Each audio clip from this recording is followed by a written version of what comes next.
Well, first of all, my name is KRS1, knowledge reigning supreme over nearly everyone.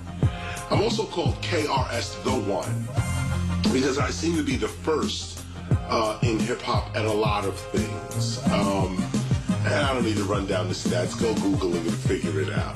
The state of hip-hop, what is it right now?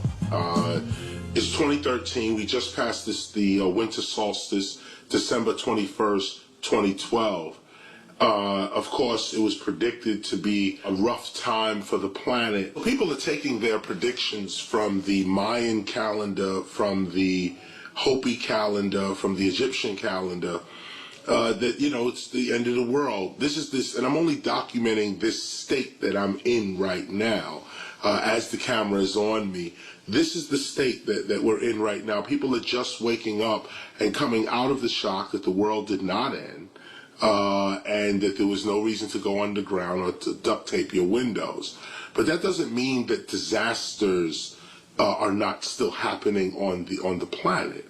The world did not end, but the planet still turns, and the people of the earth should still be on high alert for sudden changes in the earth's terrain, oceans, land, etc. I mention this as part of the state of hip-hop because this is the state of hip-hop. The state of hip-hop, I feel today, is one of preparation, one of intense preparation, not fear, not caution, not protection, but preparation. More like weaving a basket in anticipation of what's going to come in the basket. It's like knowing it's going to rain, so you fashion something together to catch water before the clouds even come in the sky. This is the state of hip-hop, preparation. And what are we preparing for? We're not just preparing for disaster. We're preparing for good times. You see, a lot of people say, oh yeah, we want freedom, justice, equality, we want peace, love, unity, we want health, awareness, wealth, we want these things, but we don't prepare to receive them. So when they actually come, sometimes we miss them because we don't even recognize them, but a lot of times we do recognize the blessing falling on us, but we don't have the basket ready. We didn't weave the right clothes. We didn't have the bucket ready there to catch it. This is where hip-hop is right now. We have such an opportunity coming our way. Such a rainfall is about to come our way. And we have to prepare our basket to catch it. And so the state of hip-hop now, and let me even go further, what is it that we're going to catch? We're going to catch health, love, awareness, and wealth. That's what we're about to catch. Because this has been the affirmation for 40 years. Actually, the affirmation has been peace, love, unity, and safely having fun. But these are the effects of good health, loving relationships, awareness, and wealth. Not riches, but well-being. So this is the first, the philosophical, cultural part of the state of hip-hop. But even as I speak to you right now, what is the state of hip-hop right now? Hip-hop today, in lowercase letters, lowercase h, lowercase I, lowercase p, dash or space, lowercase o, lowercase p. That hip-hop is now been reduced to a job. People do not approach hip-hop anymore as a state of being. It's now a way to quickly get money or to become famous. This has led people to approach the elements of hip-hop, rap, breaking, graffiti art, DJing, beatboxing as jobs, as forms of lifetime employment.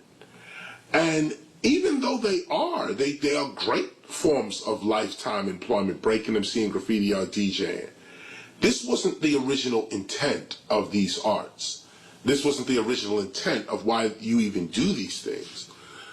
And so the state of hip-hop today has to become one of returning to being as opposed to, jobbing, if there's such a term, employing, fighting to be put to work, this kind of thing. Only seeing the value in something based on what it can do for you. The only way you could see something of value is based on how you can use it. If you can't use it, you don't choose it. That kind of mentality is what hip hop has become and needs to get away from, needs to mature from. Now, like I mentioned, that was lowercase hip hop in lowercase letters. Capital H, lowercase I, lowercase p, space, capital H, lowercase o, lowercase p. That hip hop, cultural hip hop, is in great standing. Breaking, MCing, graffiti art, DJing is exploding all over the world. More and more people are doing it. More and more people understand it. The average Joe in the corner will tell you, that ain't real hip hop. That's real hip hop. We didn't have that before, just in our first even 30 years of creation. We didn't have that. So coming into this now, these are the states, I would say, of hip hop. I'd put one more final piece on that. The states of hip hop, or the state of hip hop. The final state of hip hop is the word itself, the state of hip hop, the country or nation of hip hop, the tribe of hip hop. It's this mind state that I think is the total liberation and preservation of hip hop. This is its total freedom, and this is its total preservation. When we actually rise from the level of just doing hip hop and rise to the level of being it. We leave the level of just doing hip hop and we rise to the level of being it. And once you are it, then you can claim nationality, you can claim ethnicity. And this is where we need to rise to. Hip hop needs to become a state, a city state, nation state, whatever it is. But it needs to be recognized as a sovereign. This is also the continuation of the civil rights struggle. The civil rights struggle, Kwame Ture, or better known as Stokely Carmichael back in the 60s, Black Power, Malcolm X,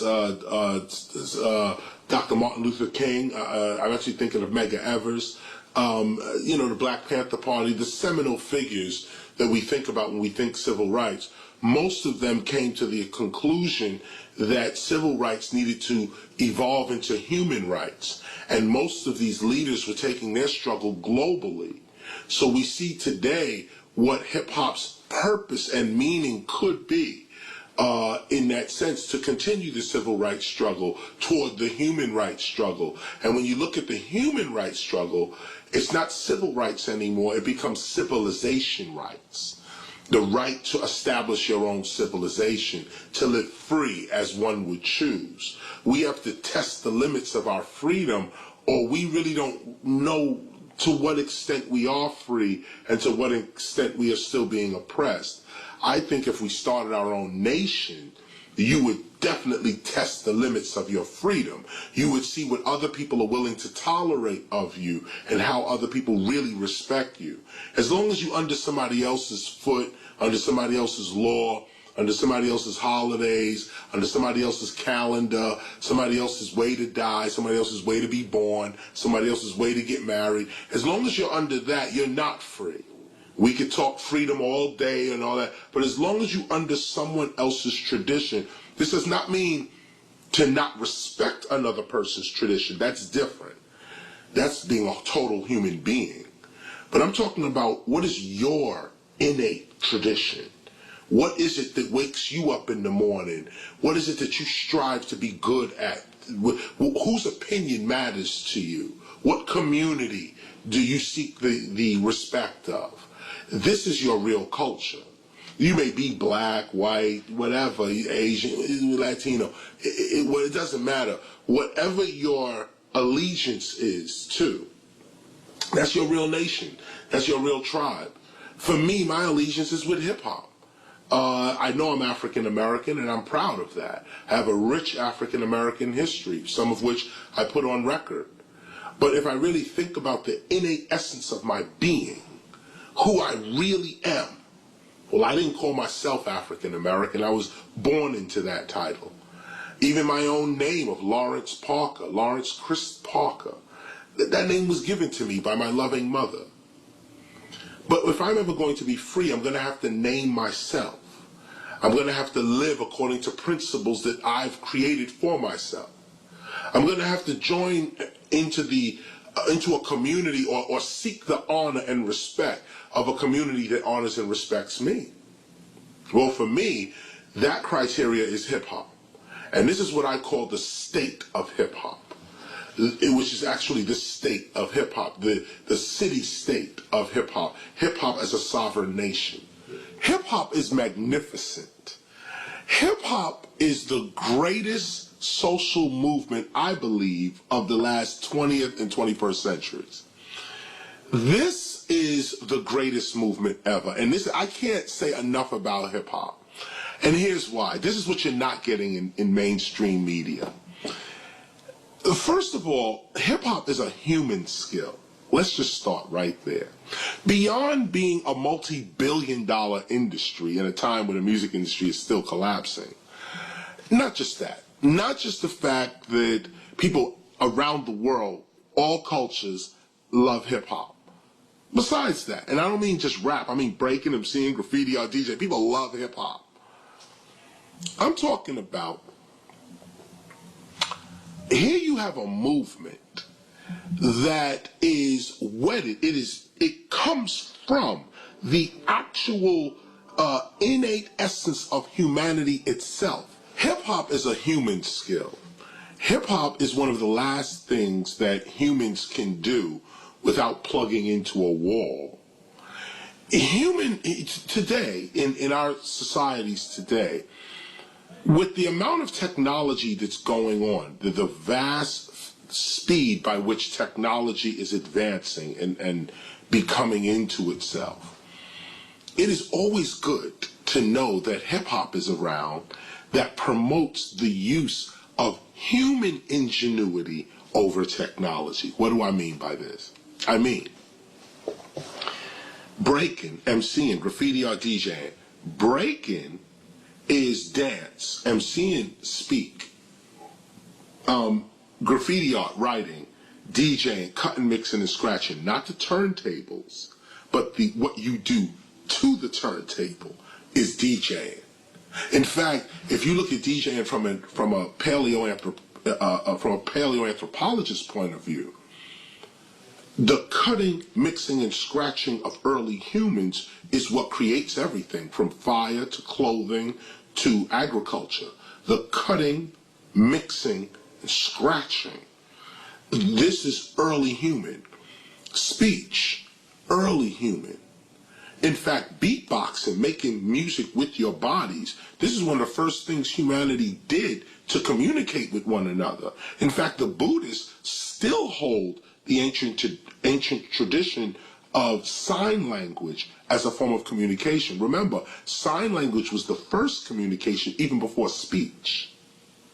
So you have beatboxing, a form of MCing, which is just utterance itself, speech. And you have this cutting, mixing, and scratching.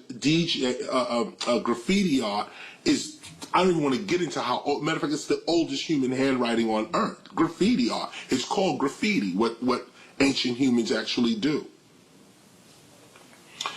And I can go on, but hip-hop is first a human skill.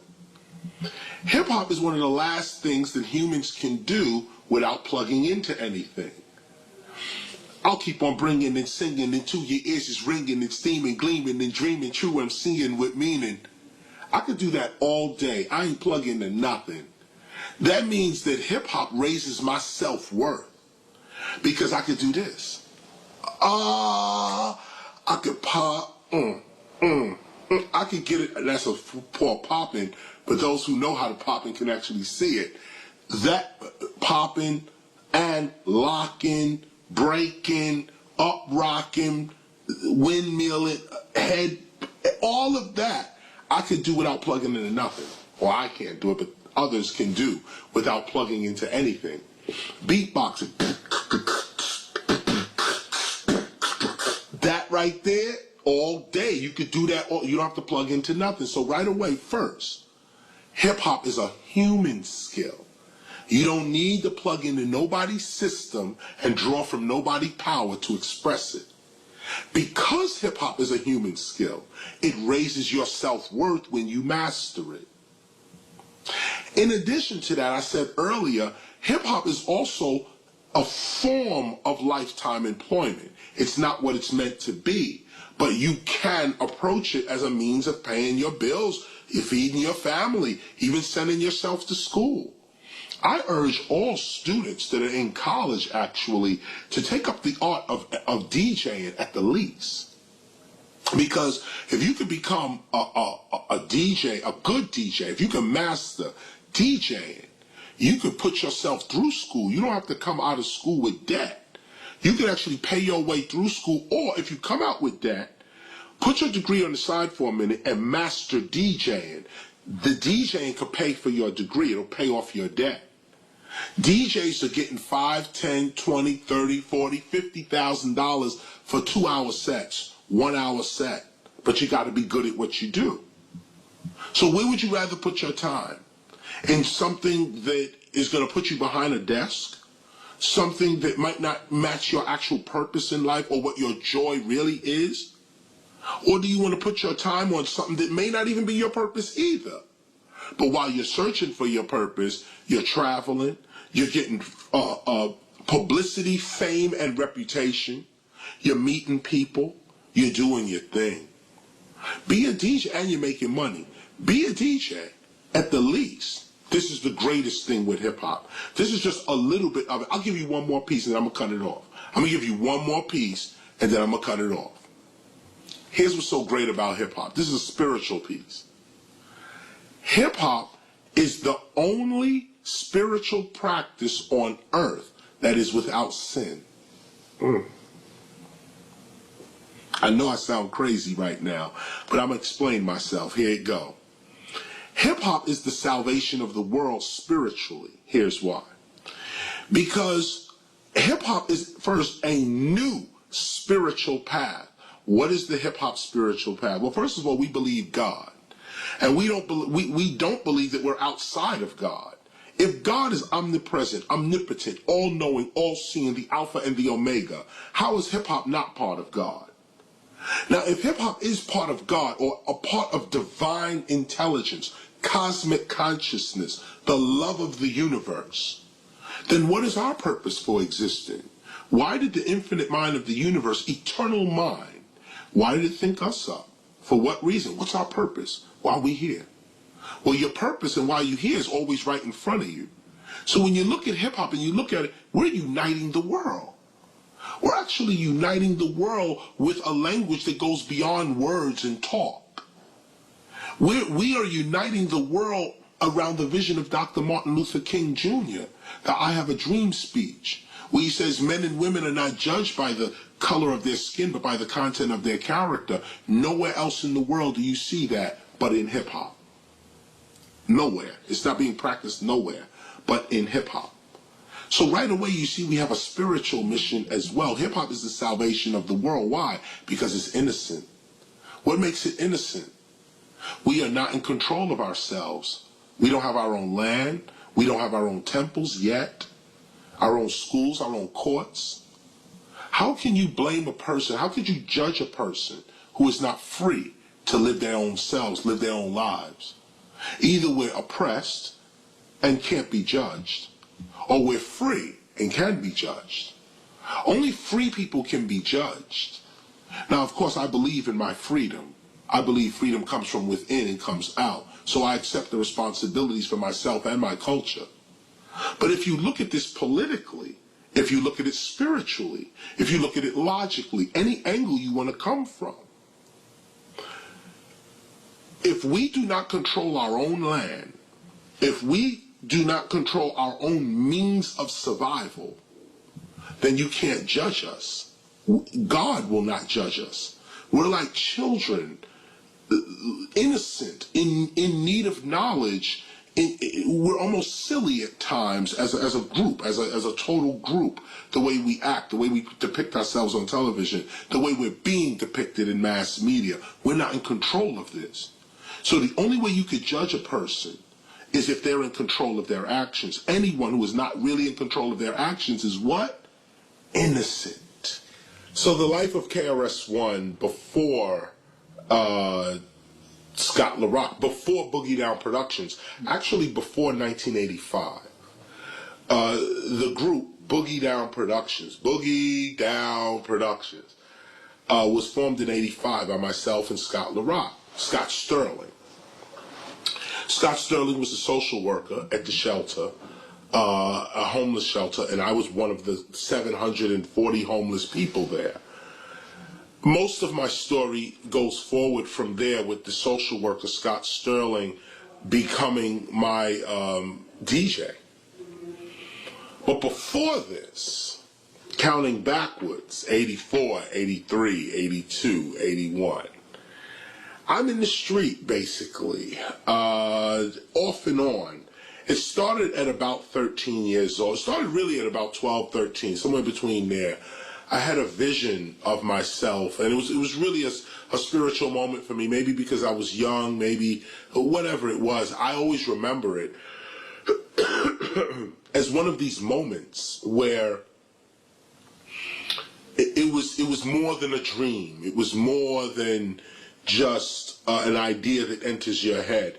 I saw myself teaching people through rhyme, through poetry, and I saw myself as a philosopher, as even a prophet, and I saw myself rhyming to people in that way. Now, when I was coming up, rap, or MCing, as it was known then, EMCEEIN, MCing, also M.C.ING,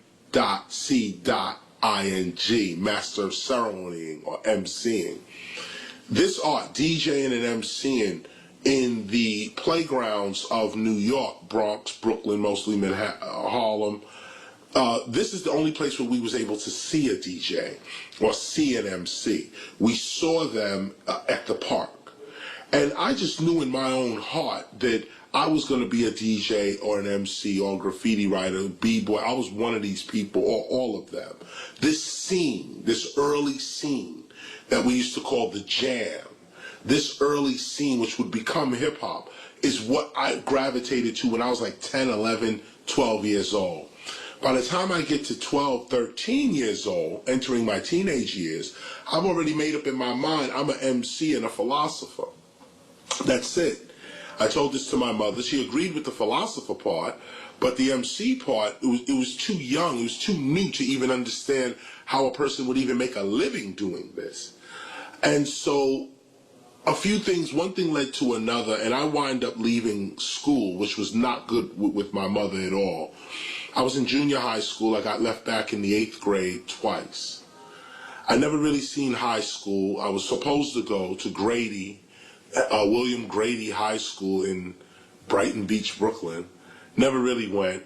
And then I guess I was supposed to go to college. Of course, never saw that. But where I was the Brooklyn Public Library, is where I began to educate myself.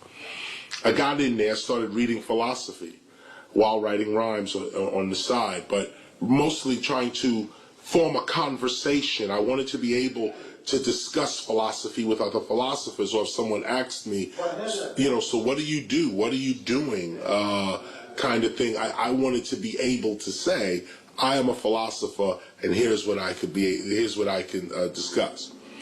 So I'm in the library giving myself a conversation, basically. I'm studying new words, vocabulary words, and writing down on toilet tissue, along with my rhymes. And I'm studying philosophy, all kinds of different brands of philosophy. I'm getting into that. the origins of knowledge and the origins of causes, or what is it that causes a thing, to metaphysics, basically, the first causes of things, where knowledge actually comes from, things like time, space, of course, Einstein, Copernicus, and this is where philosophy leads you to, Sir Isaac Newton and all of them, because back then, science and philosophy and spirituality really came out of the same mind. So when you're back there studying philosophy, and you're past the 17th century, 16, 15, you're even going before Christ, you start, all of this starts to mesh together. So I got a wide range of information just studying philosophy. So one day I find myself out in the street after a big argument with my mother, and I'm out in the street, and I'm actually kind of happy that I'm out in the street, because now I really can pursue my goal. And this is the kind of insanity that I went through. And I have to use the word insanity because that's what it was. I had to actually psych myself out to believe that I was KRS-One, or this character that I was going to self-create as. And I hope I'm saying the right thing, because it's so insane what I'm even saying. To think yourself into the reality you want to be into is a form of insanity. And so here I am out in the street, homeless, insane, dreaming myself as KRS-One, as this person that I'm not yet. But I'm only wanting to be this person, and the beginnings of this person started in the street. So I'm in the street, I'm living there, park bench, I'm educating myself at the Brooklyn Public Library in the day, because it's warm there too. And I managed to make it over to the Manhattan Public Library, Manhattan, the Bowery, Men's Shelter, all of that. From there, I go out to the Bronx, to 166th Street in Boston Road. There, I meet a social worker named Scott Sterling. And this is where Boogie Down Productions kind of begins. It's this homeless guy seeking his own vision and dream, childhood vision and dream, by the way. When I met Scott, I was 21. And seeking his childhood vision and dream through the shelter system, through being homeless, through having nothing really, and living this kind of insanity. I meet Scott Sterling. So, yeah, that's how it began. You know, I personally am not the type of person to advocate that a civilization should be armed. But I'm not naive to believe that other civilizations are not arming themselves up to invade, protect themselves against whatever perceived threat.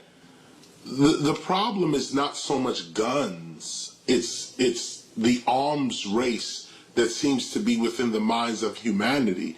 If one guy has a stick, and he has a stick for protection, I suddenly feel less than him because he has a stick.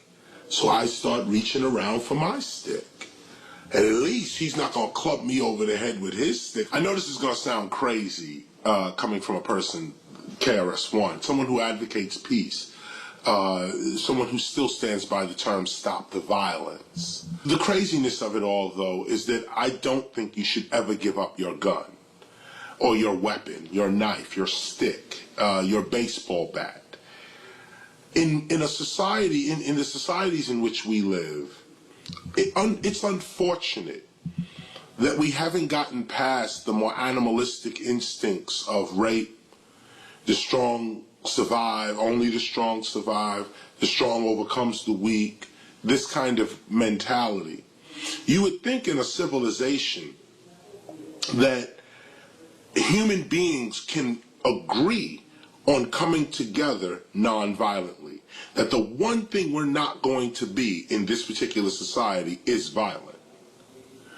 You would think that humanity can come together like that and at least live in certain pockets of existence like this.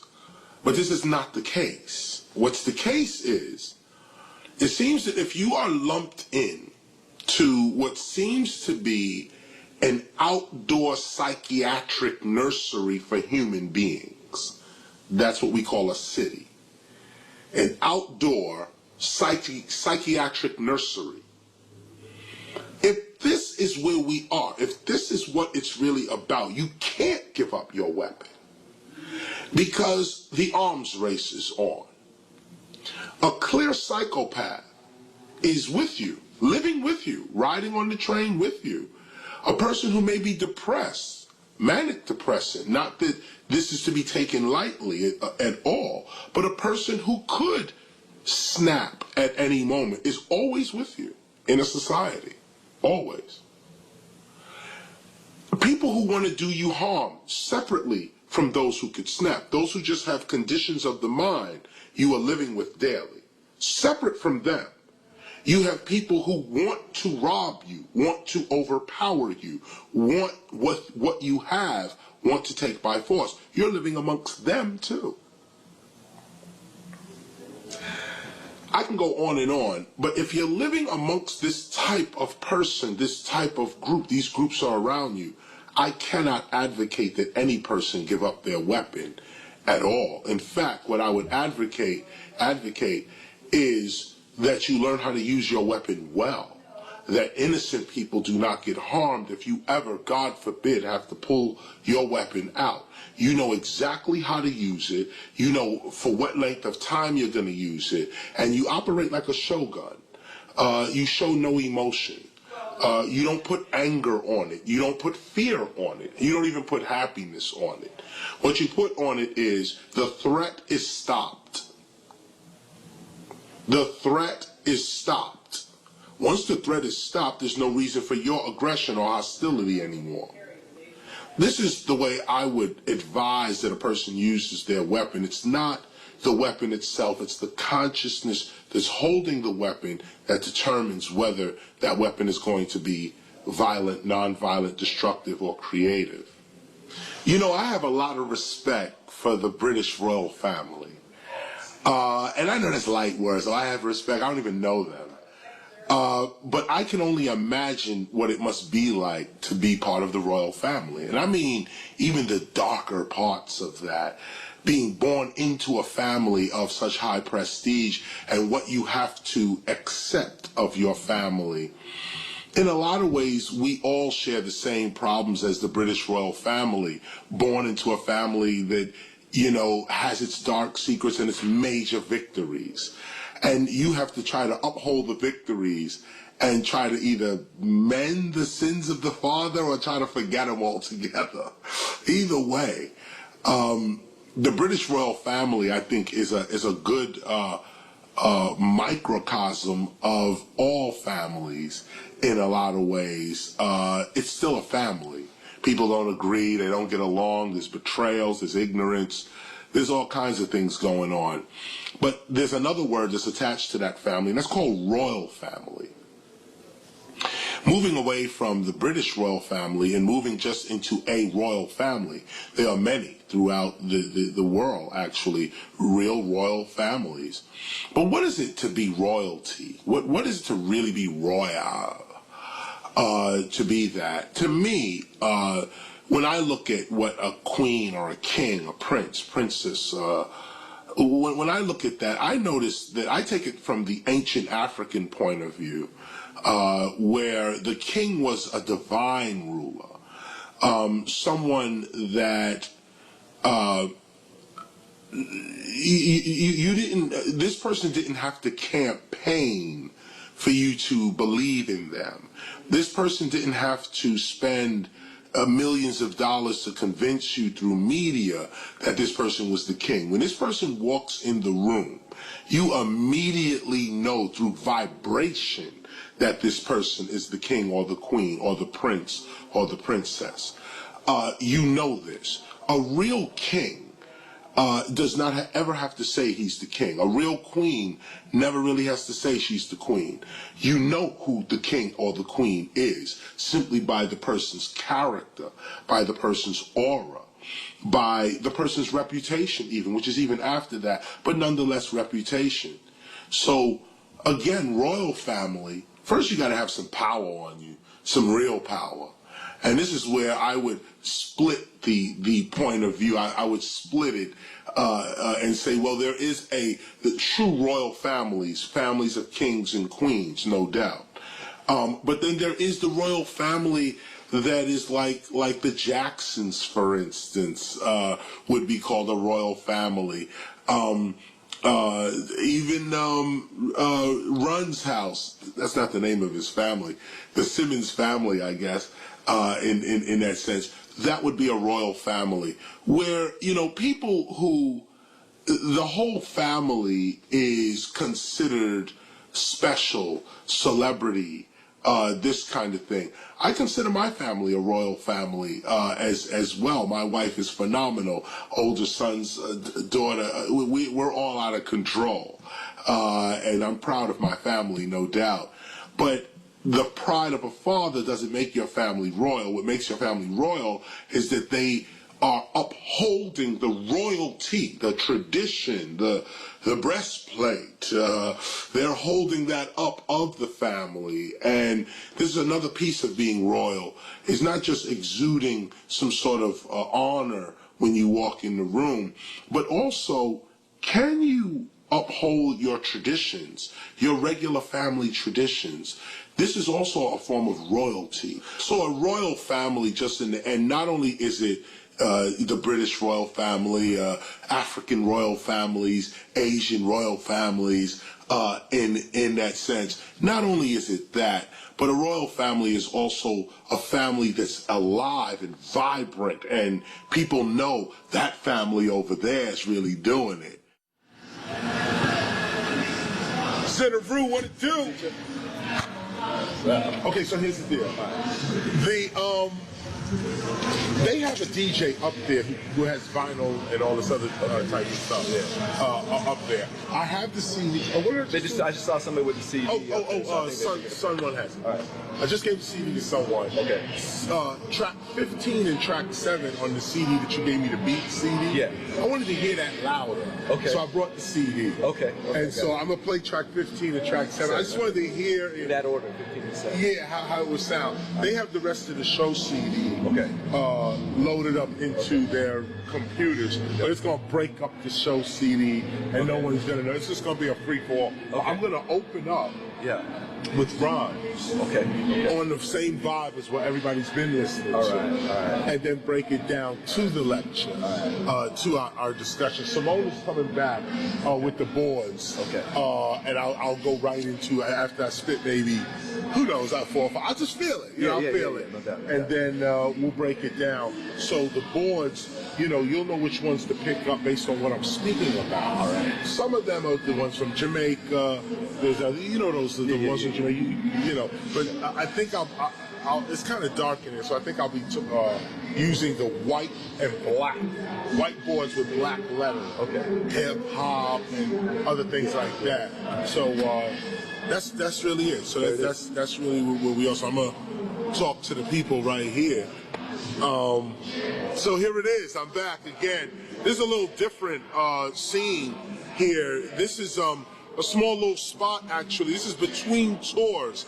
Actually, I came from Australia a couple of months. Actually, it was Australia, America, and Europe together over about a 7 or 8 month period, and then we just came into California, bed down for a little while to chill out for a minute, and that's why.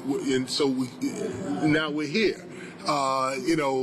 We never really stop. It doesn't really ever stop, but it does calm down.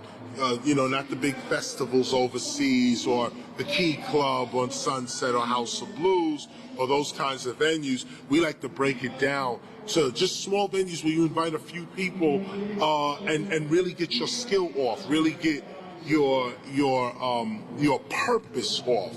For me, in this instance, this is an opportunity to teach and to perform. There's a few beats I wanted to put on real quick, and I listened to them in the house. But the best way to hear a track and hear yourself on it is always to bring it live. So, and here's somebody beatboxing now. This is, yo, what up, money? Somebody sound like they in there doing their thing. That's just sound. Hold on.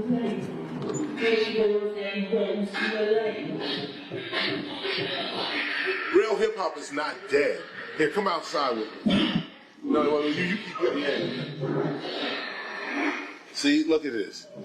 This is where we at, right here. Real hip hop is not dead. You just got to know where to look. You got to know where to go to actually get it. And this is the point. This is the point to the temple of hip hop. This is the point to my involvement in hip hop around, during this time, 2013. This is what it's become. We teach it now. We form environments where original hip hop can be heard and felt and experienced. It's beautiful. Turn it up. Yeah. Let that rock. Let that rock. Turn it up. This is how I always spit. Live off the top, how I wrote my hits. See, I come back live like this, freestyle. I've been doing this shit from a little. Listen. The camera on me. You, 1, 2, 3. I want you to make a DVD, and you be the witness of a DVD. But when you make your DVD, give 20% to me. We doing business. This is lyrical, physical fitness, KRS. That spells knowledge reigns supreme. And I'm going to show you what it means. Live off the top. This is what we call hip-hop. Damn, I used to do this shit on my block. 1973, Cool Hurt, Bronx. Damn, we did the work. We was on floors like this, boards like this. I was about 7 or 8. Yeah, 8. Now let me demonstrate. See, I'm spitting raw all day. You better listen to what I say. He's the DJ. And what I mean to say is that I'm the MC and he's the DJ. People don't talk like this no more. What they do is spit a record and run out on tour.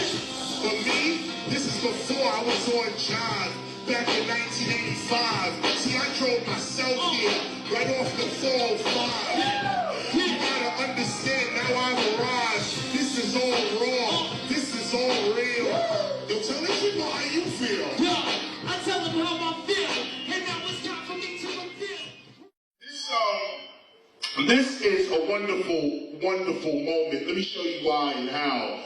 Because most people, when you think back to the history of hip-hop, like how it started and all of that, in our minds we have visions of these brilliant places and dark houses or big venues, and all of this is not the truth. This is exactly how hip-hop, breaking, MCing, graffiti, or DJing, beatboxing, this is how it started. With about this many people, and me like this on the ground or on the floor like this, not a 12-foot stage, not big speakers and things flying, none of that. Just like this right here. The reason I point this out is because this is a great place to start. Take a break for 1 minute and get some real knowledge in your head. This is, the reason I say that this is a historical event, a great event, is because what I'm going to tell you, many millions of people would like to know but can't know because they're not in history. They're not here right now at this very moment. Imagine, out of the whole globe, out of the whole entire earth, you, KRS-One, are here. Us, we are here. Hip-hop is here right now. Now, of course, hip-hop is doing a whole bunch of things all over the earth. But as these cameras are rolling right now, you are here with me at this time right now. That means these cameras are going to outlive us. Imagine, these cameras will be around in, say, 3,000, the year 3,000 or 3,100. And they're not going to say, oh, this room was, there was a whole bunch of people here that, It was African Americans, Asians, Latino, Native American. No, they're not going to say all that. They're going to say, yo, back about 100 years ago, hip-hop was met in this room. Look at how they was rhyming. Look what they had on. Look what was going on. And they're going to rely on every piece of what we are doing right now to determine their heritage, to determine what their legacy is. Imagine right now, I am recording history. Right now, this is how real it really is. If I stand here and go, yeah, that's now in history. I can't take it back. That's it, it just went out. If I go like this, that's now in history. Can't take it back. I just added that to history. What if I said, know thyself and thou shalt know the universe and God? That too is also in history. And now you can take that example and put a whole bunch of other things into history. The problem here is history determines your legacy. History determines your heritage. History gives you your future power. It gives you why? You say, well, I'm claiming this. Why? Because they did that. Oh, I'm part of this. I come from that. A person who has no history is at the whim of everyone else who does. A person who has no history is at the whim of everyone else who does. That means, and that's what we've been doing. This is the deepest part to understanding history, understanding hip hop, and that's why I start with history. You're in history right now. This is your history right now, being created before your very eyes right now. We knew this back in 1973, 76, 79, 83, 86. We knew this. We were conscious of it. Hip hop is not a mistake. We weren't bumbling around and discovered breaking. No. Here's what you need to know about this magnificent culture. First, the history of hip hop is not in a book. It's here, right here. This is it. This is the history of hip hop happening right here. What you do, say, be in this matrix called history is going to become your children's legacy. See, this is why it's funny in the 90s when to be a rapper, you either had to be a gangster thug or some scantily dressed woman on a beach, specifically. And we used to always look and say, what are those people going to do when they're grandparents? When they are grandparents? Okay, you're 18 now, or you're 16 now, you're 25 now.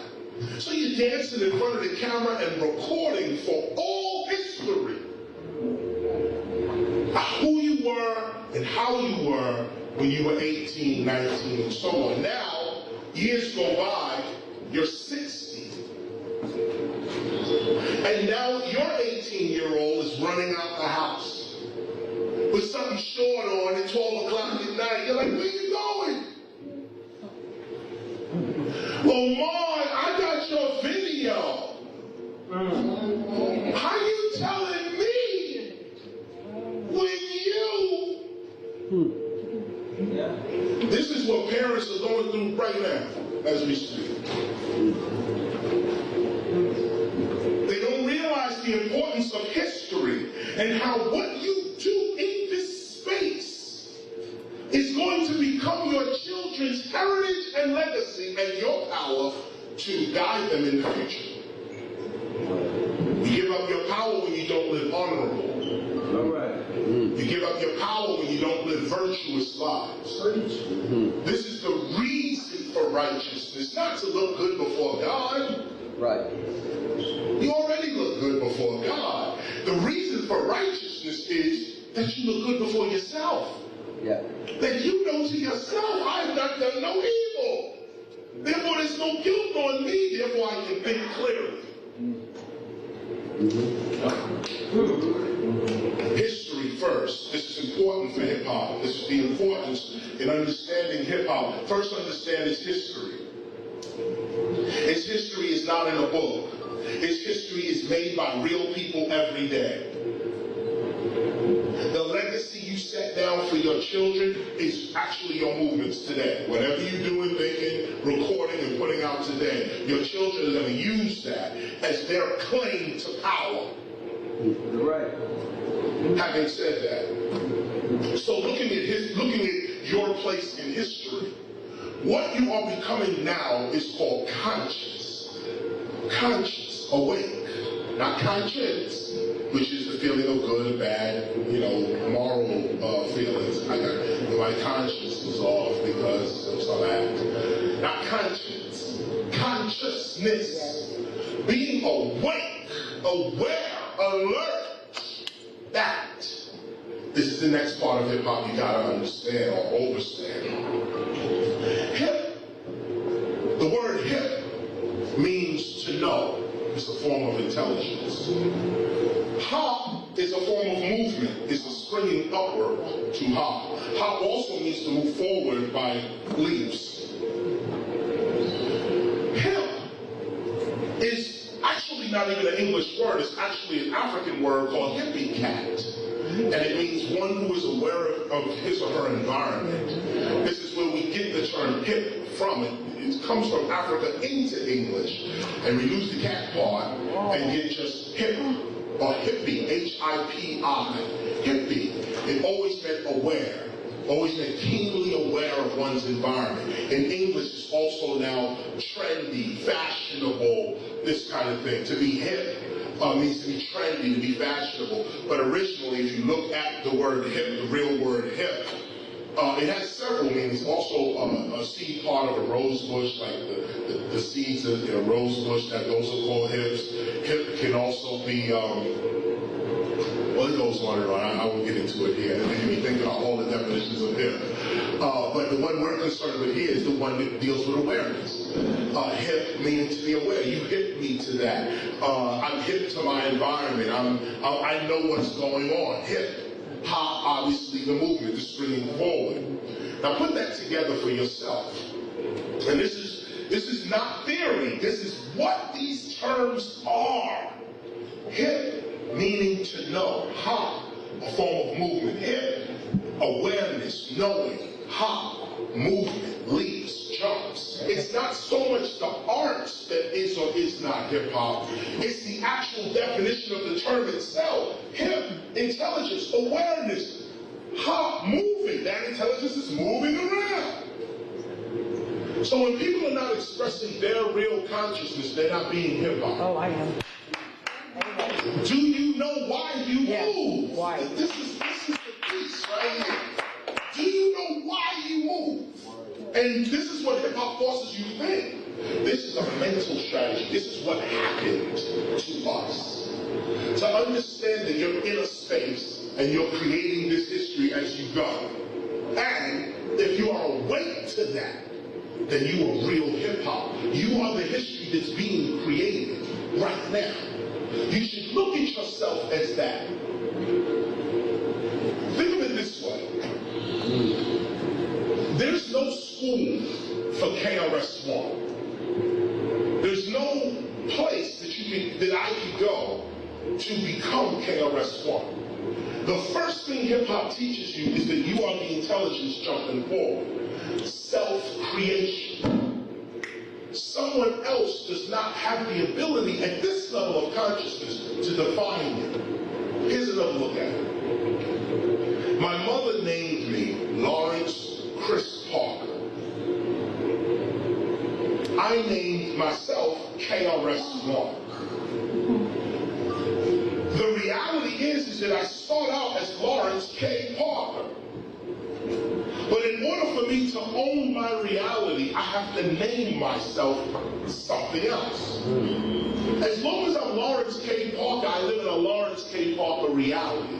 This is the importance of your name. This is the importance of hip intelligence. What you call yourself every day, that's your reality. That's what you're building for yourself. That's what it is. So what do you call yourself? I said, well, I'm knowledge reigning supreme. In this age where technology is robbing us of our ability to think,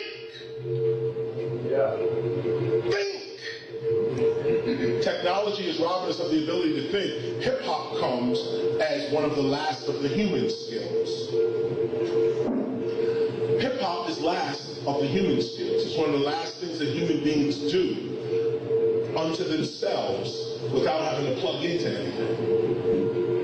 I can say right here, I'll keep on bringing and singing into your ears, it's ringing and steaming, gleaming and dreaming, true and singing with meaning. I can do that all day. I can do it without a mic. This thing that I am doing, this art called MCing, is generated from a human being. Right. So therefore, the very art itself frees me from a system based on technology. If you can understand, let me see the elements. Let me see elements of hip hop. Anything that looks at the elements themselves.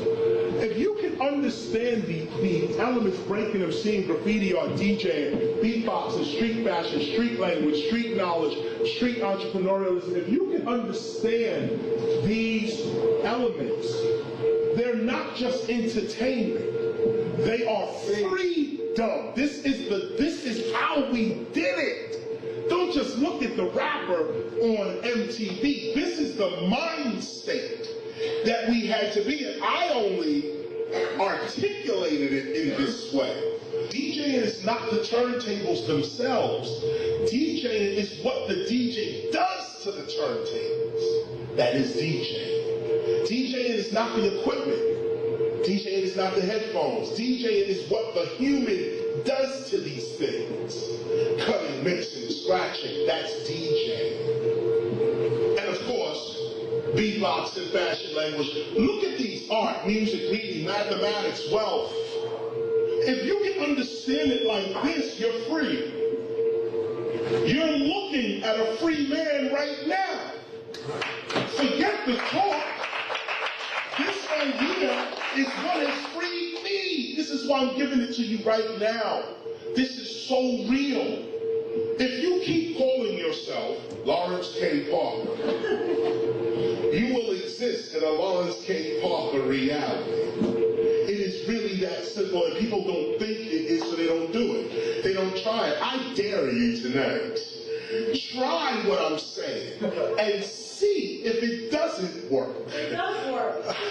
See if it doesn't work. You gotta see if it doesn't work. See, this is what it is.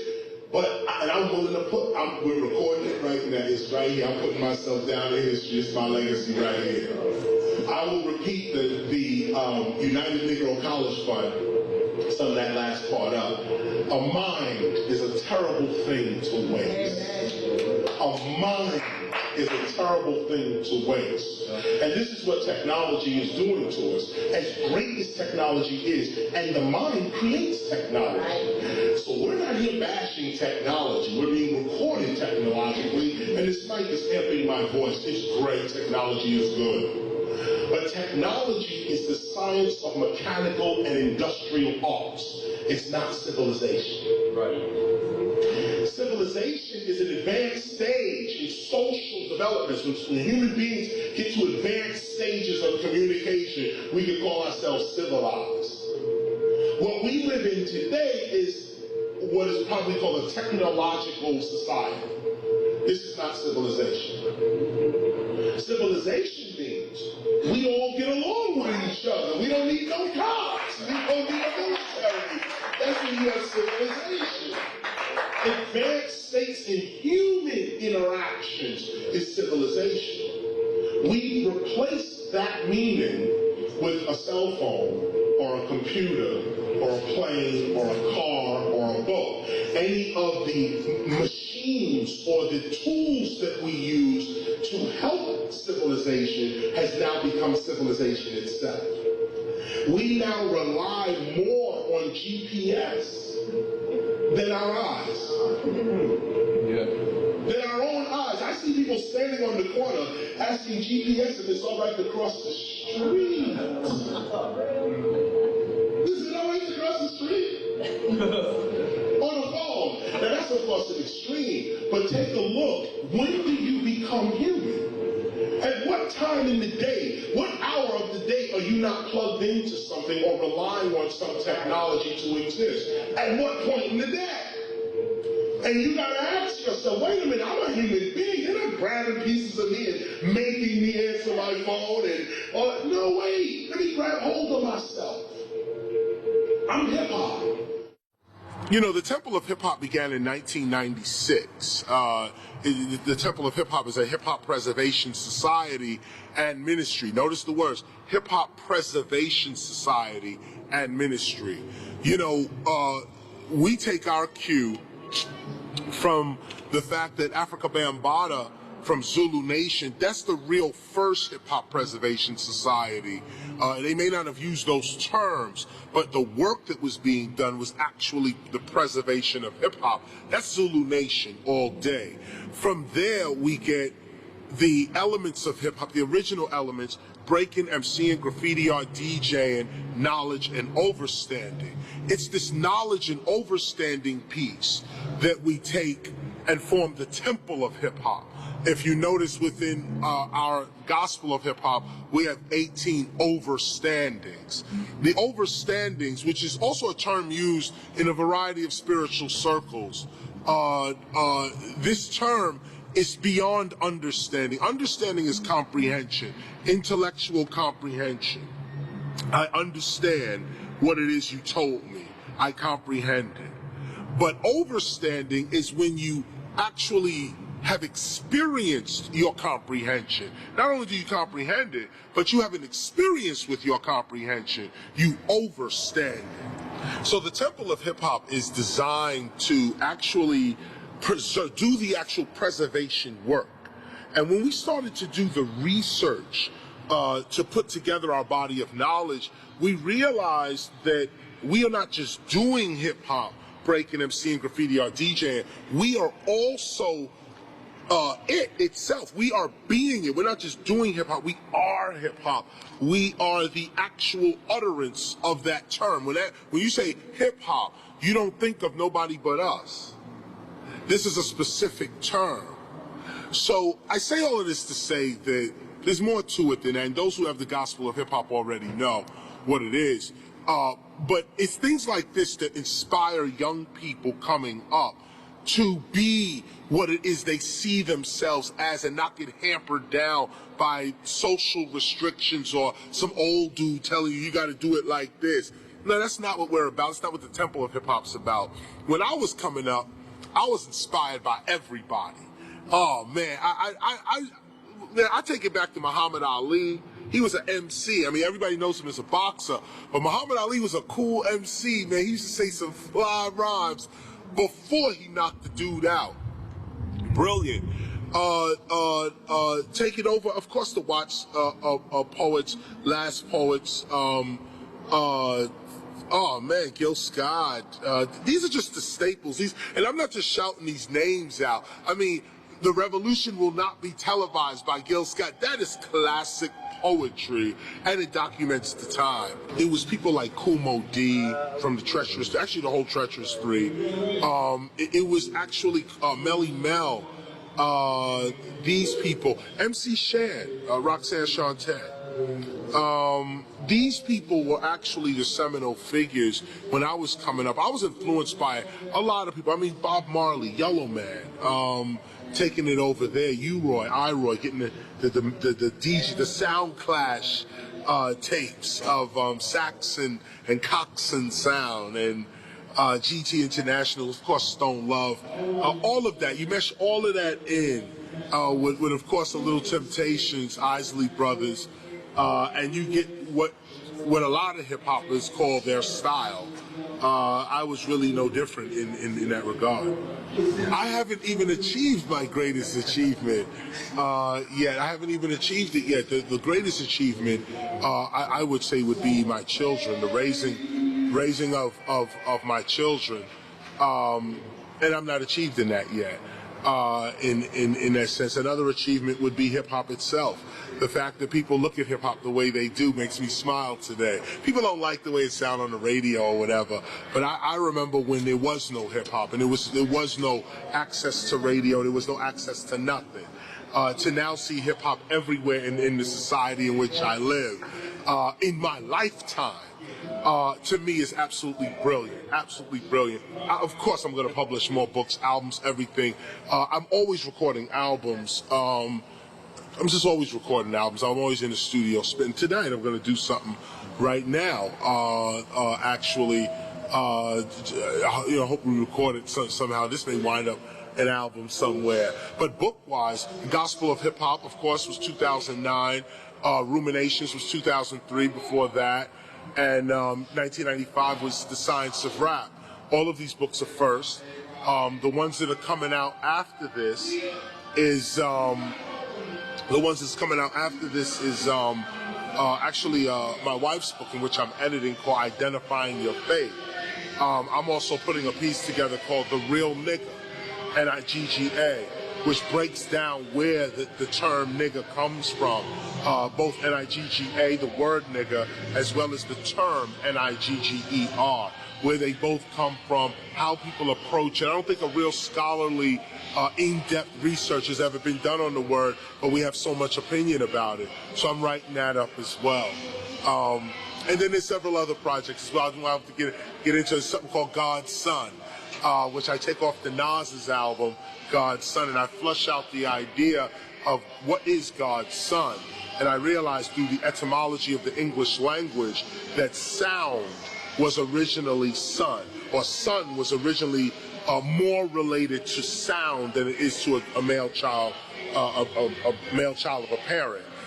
So having realized that son in the olden days, pronounced as son, dealt with sound more than the male child of a parent, I opened my eyes and realized that the Son of God is really the sound of God, or could be interpreted as the sound of God. God being a soul sonic force, and we, hearing the sound of God, are God's sons. When you resonate with God, you are God's son. I have a whole piece on this that I outline. That's it. That's what's coming up. So my last words, not even last words, these are really my first words, because this was really on my heart. When it comes to hip-hop, we have such an ability to reshape our own realities and the reality of the world itself. You gotta think more of yourself. That's what the movement is all about. This movement is all about people who feel worthless, voiceless, powerless, getting a voice, getting a worth, and feeling the power. Hip-hop offers that. Our parents prayed and prayed, oh, we want to get out the system, oh, we want to be free, oh, we want justice, equality. Then hip-hop came, and no one recognized it. We only used it, abused it, put it to the side, pick it up when we want, step on it to get to other careers. No one thinks about hip-hop itself, how it saved all of us. All the movie stars, actors, all that, rappers, executives, all that comes out of a certain mind state that we all collectively call hip-hop. And it's this that we have to transfer to our children. It's this that we have to even have to handle it ourselves in such a way that in our older ages, we have something to fall back on. Hip-hop is beyond music, way beyond music. Hip-hop is the consciousness that creates arts of all sorts. Once you realize what that art is, once you realize what that consciousness is, you're free. And that's what hip-hop is all about. Self-creation leading to the ultimate state of freedom. Now, I'm going to go in here and rip this place down. Not because there's a whole lot of people in here, but because that's what I feel about myself. My faith in myself is going to make those people feel the faith in me. This is what it's all about. Make the inner you the outer you.